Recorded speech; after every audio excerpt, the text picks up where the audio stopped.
Hello Halloween fans, thanks so much for clicking on this video. My name is Chris. Halloween Kills has released both in theaters and online with the streaming service Peacock. And with the movie now being released to the public, it is time for us to go full spoilers with Halloween Kills. I figure if you're watching this video, you have already seen Halloween Kills and can assume there's going to be a lot of divisive opinions about this movie. So what I'm going to do here for you guys is giving you my full spoiler review on Halloween Kills, going into some of the Easter eggs in the movie and references to past Halloween films. Of course, talking about some of the things I loved about this movie, some of the things I hated. I'll also explain to you why that hospital sequence happened with that second patient that escaped with Michael, trying to justify it a little bit because I know a lot of people are going to hate that scene, as well as even speculating and theorizing what will happen with Halloween Ends because we know there is one more movie coming up. I'll leave timestamps to each one of those sections so you guys can skip around to the part you want to hear most, but be sure you guys leave me your opinions down below as well. This is definitely one I want to hear from you guys about how you felt about this movie, whether you were someone who absolutely hated it and thought it was garbage, because I've been getting those comments, or you're someone who loves it and think this is the best Halloween movie ever made, because I've also been getting those type of comments. In the end, just don't be a jerk to other people if they have a different opinion from you, okay? This is the fun of Michael Myers in the Halloween films. They take a roller coaster in quality sometimes. So just quickly reiterating my thoughts on what I thought about Halloween Kills, I did like the movie, okay? I wanted to come out loving it and thinking this is one of the best Halloween movies ever made, but it was a dip in quality from Halloween 2018. While I absolutely love the gory kills, and we'll definitely talk about some of those, and the fact that now for sure James Jude Courtney as Michael Myers in this movie is my favorite Michael Myers that has ever been on screen. The boy just perfectly captures everything I love about Michael, from his movements, the way he acts, and every time this guy's on screen, I'm not only fearful for the characters, but I'm also very excited to see what kind of crazy things he's gonna do to them. So yeah, I don't think Halloween belongs in that bottom tier list of horrible Halloween films. I think it's one of the good ones with a lot of gaping flaws that I'm definitely gonna complain about here. But before that, let's go into some of the Easter eggs and references to past Halloween films. And if you think there's any Easter eggs or references I missed, please feel free to add them down below. Starting off, one of the early things they do in this movie is go back to John Carpenter's Halloween of 1978. And in my opinion, I feel like they perfectly captured what that movie looked like for its time, with some of that foggy atmosphere, the cinematography, the lighting on the actors, the grainy look, and oh my god, that amazing Michael Myers mask that was made by artist Chris Nelson. While it does not look exactly like the mask in John Carpenter's film, it is one of the best interpretations of that classic mask, and we've seen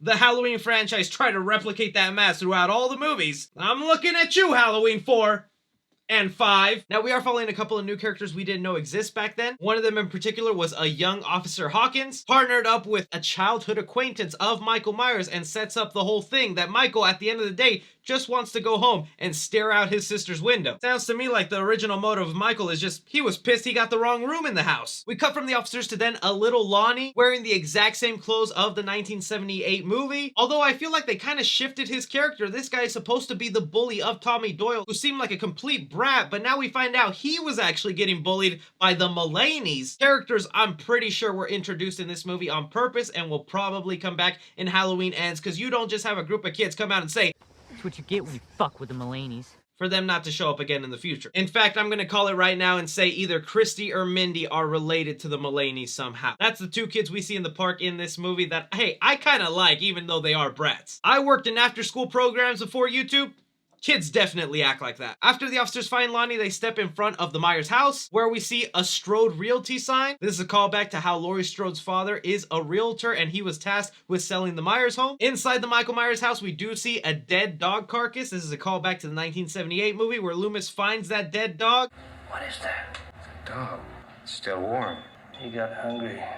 And I don't even know if I should dive into all the returning legacy characters, because Halloween Kills takes it upon itself to not only tell you why each legacy character is returning to the movie, they straight up show you flashbacks and spoon feed you, baby, on why they're here. That was kind of one of the things about Halloween Kills that was getting overwhelming, is the amount of flashbacks to stuff we already know and have seen. I'm not talking about the new scenes they created. I'm talking about the fact the movie opens up with Cameron finding Officer Hawkins' body after being attacked by Dr. Seriton, and then 70% into the movie, we get Officer Hawkins go ahead and retell us those events with showing us footage when it's like, The movie started out this way. Why don't you just play the scene then? I'm getting ahead of myself. We're in the Easter eggs and references section. But at this bar, we also see a TV news reporter where we get a couple of Easter eggs. One, a returning character, Julian, who had a very funny line about his babysitter. Sucks that we didn't get a lot of him in this movie, but I hope we do in the third one. And here, kind of a surprise one not a lot of people will catch. They show off this photo right here of a dead character from the 1978 movie, Bob, who actually is my little bobblehead right here. Now, that's not the Easter egg itself. Did you know that actor is actually Bob Odenkirk? I'm not kidding. Apparently, they could not find the original actor who played Bob in 1978 to get his approval to show his old photo on the news for this scene. So David Gordon Green was so frustrated, he looked up Bob 1970 high school photos, and Bob Odenkirk's high school photo showed up. Saul Goodman contacted him, asked him if he could use them, and he said, hell yeah. So technically, Bob Odenkirk now exists in the Halloween universe. We also get to see the Shamrock Mask from Halloween 3 Season of the Witch. When Nurse Marion and the gang are fighting off Michael, it's a callback to how he first attacked her in Halloween 1978, even down to the red lights. Oh yeah, plenty of red lights. I hope y'all were thinking of me in those scenes. Whenever these bratty kids go to pull a prank on Big John and Little John at the Myers house, they fake that one of them chewed a razor blade. This could actually be a callback to Halloween 2, where we see a little kid going to the hospital from biting a razor blade, but then again, that is just an urban legend with Halloween. Ben Tramer is again referenced in the Halloween franchise by Officer Hawkins, while also setting up scenes that we'll most likely see in Halloween Ends, where we find out that Laurie and Hawkins kind of had a thing for each other, where they say on a particular night they held hands and kissed, but Officer Hawkins never made any further move because he knew that Laurie had a crush on Ben Tramer, who, remember, should technically be alive in this universe because Halloween 2 never happened. The original sheriff from 1978 shows up, Officer Brackett, and he also repeats his famous line he told Laurie back in the 1978 movie, everyone's entitled to one good scare. And one of the last Easter eggs, we do see young Michael Myers in his clown outfit when Karen is staring at his sister's window up above. Alright, so with the references and Easter eggs out of the way, now let's get into some of the spoiler things that I loved and hated. One thing, I loved all the damn kills right here. They were so gory. I felt like they were to the level of the Rob Zombie movies without going super exaggerated and glorifying those deaths. Also, the fact that Michael was very unique in his killing right here, and he didn't even really repeat any kills that he's done in the past. These are all like brand new kills. I think my favorite kill sequence in this movie has to be the older couple that gets attacked by Michael, because man, was that just brutal, and I felt so bad for them because they definitely did not have any chance against Michael with their age. They couldn't even fly a damn drone, which, by the way, modern era bitches. But it was just the movements James Jude Courtney had when he was stabbing that old guy and then going back to another knife and then stabbing him and then going back to another knife, taking a second to look, then stabbing him. I'm like, oh, I love this version of Michael Myers. You can tell he's just fascinated with death and loves doing it, because they did keep it that way in Halloween Kills. They didn't introduce some BS reason or supernatural explanation for why Michael does the things he does. If anything, they hammered down and finally tell Laurie, look, Michael was never after you, girl. Get over yourself.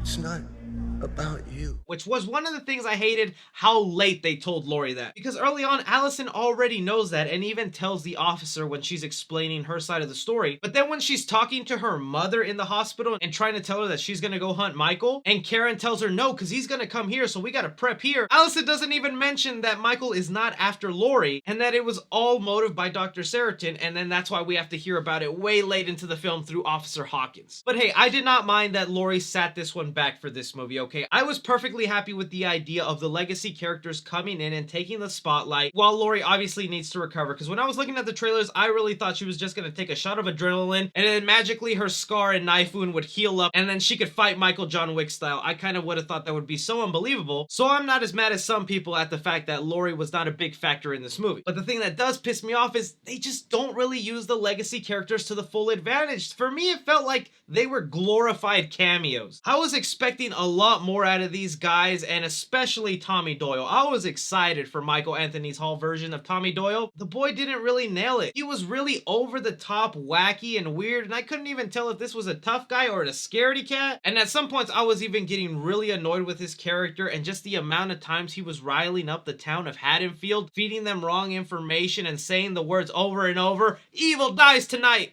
That was such a cool line in the trailer. And then after like the 20th time hearing it in the movie, I was like, Shut up! I love how we got to see Karen and Allison grieve their father Ray. We didn't have enough time to do that in Halloween 2018, and the 2 separate scenes we got of them was really well done. I also like how the movie gave us a little bit of an explanation to why Michael sometimes takes dead bodies and puts them in certain positions like we've seen all throughout the franchise. And their reasoning was that he technically still has the mentality of a 6-year-old when he first started killing, so him kind of playing with the bodies is the same thing as a 6-year-old recreating scenes with his action figures.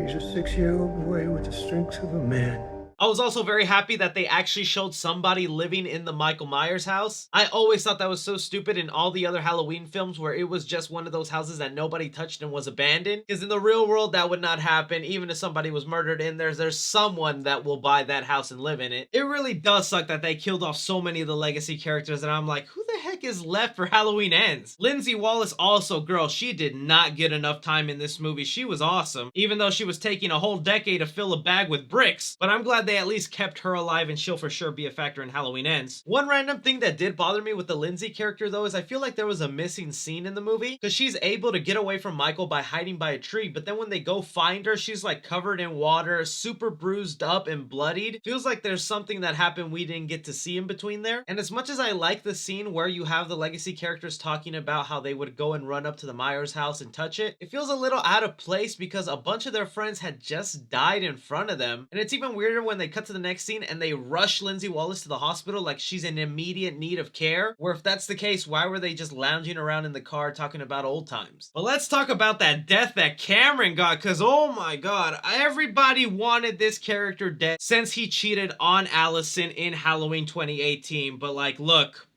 I'm not justifying cheating, but he did not have to go out that way. I was actually starting to like Cameron's character and was gonna forgive him for the things he did to Allison, which in the end was just one little kiss while he was intoxicated. And Michael for sure damn teach that boy a lesson, because he got the worst kill out of anybody in this movie, and I felt so bad for him. And I guess speaking of some kills and characters I liked, I was a big fan of Little John and Big John. That might be a bias I have because I really like actor Michael McDonald. I grew up watching him in the Mad TV days and think he is hilarious as hell, and every time he shows up in a project, I'm like, oh crap, I didn't even know he was gonna be in here. I know there's gonna be woke bros out there that are pissed that a gay couple is living in the Myers house, but suck it, man. It's also worth noting in this sequence that Michael is no hater of these people's lifestyle, because he even recreates their photo by putting the couple together in a romantic way. Woo! So even Michael's woke. But I guess exploring more some of the dumb character decisions in here, that look, sometimes I completely understand, because if you are put in a situation where you're scared, you're fearful, you've never held a gun or a weapon or hurt someone in your life, you might not be completely prepared to go up against Michael, so you'll obviously die. I thought a good example of that is when Cameron was caught off guard by Michael when he saw his dead father and Michael was in front of him. He scared, yelled, and shot the wrong way. That dumb character decision worked for me because it makes sense. But I mean, young Officer Hawkins killing his partner in point blank range, like come on. Also, the whole nurse and doctor character in this movie, there's a line literally in here where the girl in the nurse's outfit tells her boyfriend that, have you even held a gun like that? I've shot that before, give it to me. Then she's able to get out of the car and literally disappears for like 30 seconds while Nurse Marion and her boyfriend are getting killed. Then of course after they die, she magically reappears, and even though she told us that she has held a gun like that and has shot it before, misses every shot, and then Michael hilariously makes her shoot herself. Not only that, but when Karen shows up to rescue her daughter and stabs Michael in the back with a pitchfork, that if you're wondering where she got it from, if you look at the porch of Little John and Big John, there's a pitchfork right there waiting. I love me some badass Karen ever since what she did in Halloween 2018, but it does not feel like a Karen thing to not completely finish him off for good. So many moments in here that Michael is on the ground ready to die, but because we have to have a third Halloween movie and we can't have a total unreasonable explanation why Michael died, he gets the upper hand. Because talking about that, there are technically 3 scenes in this movie where Michael is put in front of a mob. First time is in the 1978 flashback with the police, then he's in front of the fire department who each have their own weapon, and then of course the finale with the town of Haddonfield. Now those last 2 ones, Michael was able to get the upper hand and kill them off, but it's because of those last 2 times that you showed us in this movie of old Michael being surrounded by people that makes me not believe he got arrested in 1978 when Boy was put in a very similar situation, and then that time he just finally decided to give up and then just stay locked up for 40 years? But of course, last thing before I get to justifying the whole hospital sequence with that patient and explaining to you why they did that, I can't freaking believe they ended this movie with killing Karen, okay? I have nothing against killing some of the main characters. If you do it right, it can be a very impactful moment, but this felt super rushed and out of nowhere, especially since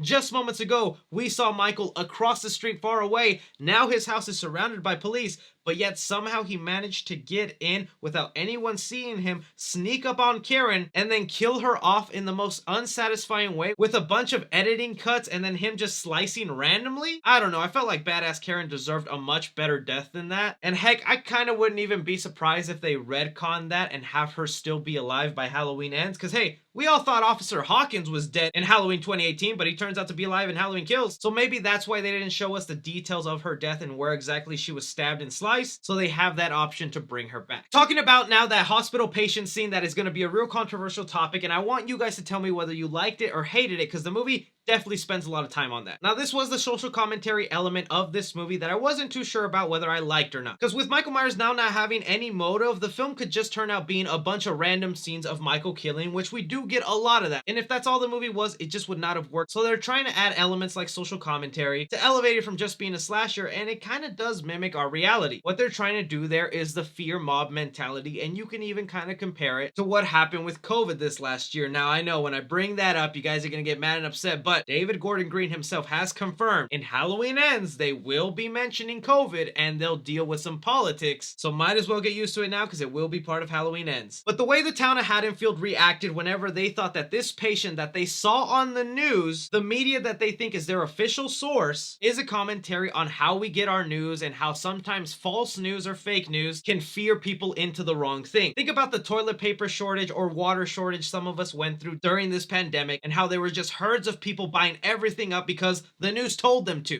His name is Michael Myers. Go get him.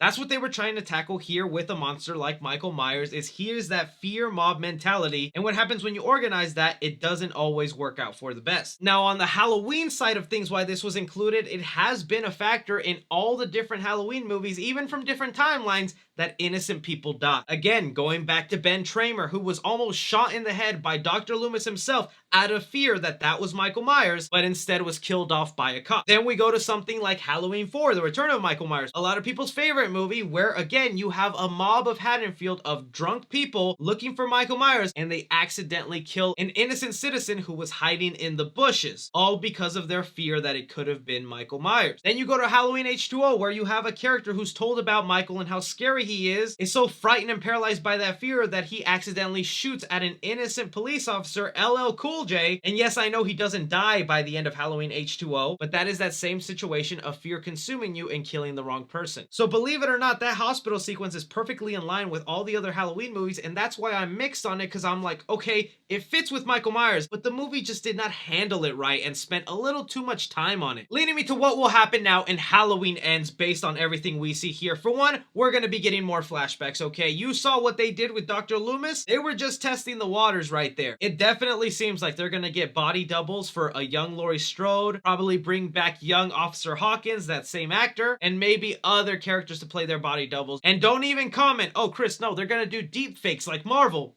Blumhouse loves making their films for cheap, and deepfakes are hella expensive. So we're gonna get lookalikes, which, hey, I kind of prefer over some characters that don't look human. But scenes in particular that we'll see is that night whenever Officer Hawkins and Laurie kissed and held hands and what happened there. I'm kind of hoping they recreate Halloween 2 without the whole brother-sister element, and maybe there was a whole second part to Michael's escape that we didn't know about. Also, director David Gordon Green, besides confirming that it will touch upon the pandemic and some political topics, he also said the movie will take a time jump. So the movie will not be set the exact same night of Halloween 2018. He said it'll take place whatever year the movie comes out, which most likely will be 2022, but they haven't filmed the movie yet, so who knows? So it's at least a minimum 4-year jump since Halloween 2018, and in those 4 years, I'm guessing Michael disappeared and he'll come back, or was arrested and is again in an asylum. But we'll see Laurie and Allison most likely living together, preparing to go get Michael once again, dealing with the trauma of losing so many of their family members and friends, while also bringing back new legacy characters established in this franchise, like an older version of Julian that would probably be 14 now. Because let's say if he was 10 in Halloween 2018, that's 4 years later, he'd be 14 now. Lindsay Wallace would of course be coming back. Officer Hawkins, the sheriff. This police officer that they were showing a lot in this movie, Deputy Graham, I bet you will also be part of it. The little bratty kids who pulled the prank, Mindy and Christy, they'll also be characters I think will be returning since they'll be a little bit older and they probably want revenge for Michael killing their friend Dennis. Like I predicted earlier in this video, they're definitely gonna bring back whoever the Mulaney's are in the older version of them, because that scene just felt so out of place to me to bring those characters in and then have them verbally say their names, we're the Mulaney's, to not set them up for something further, either for flashbacks or their grown-up 40-year later version. And one last little detail that we learned from David Gordon Green, Halloween Ends will end with a twist, which I think most likely means it's not the end. So while Halloween Kills was a dip in quality for me, it's still a movie I really like, and I'm super interested to see how they end off this trilogy or what the next phase is. I'm still on board for this timeline, but admittedly, they're kind of on thin ice. But that is just my spoiler thoughts on Halloween Kills. I want to know from you guys, what did you think of this movie? I want to hear all your thoughts, theories, Easter eggs, everything down below. Don't forget to like, subscribe, follow me on Twitter at 3C Films or on TikTok at 3C Films. But as always, I'm Chris. Take care.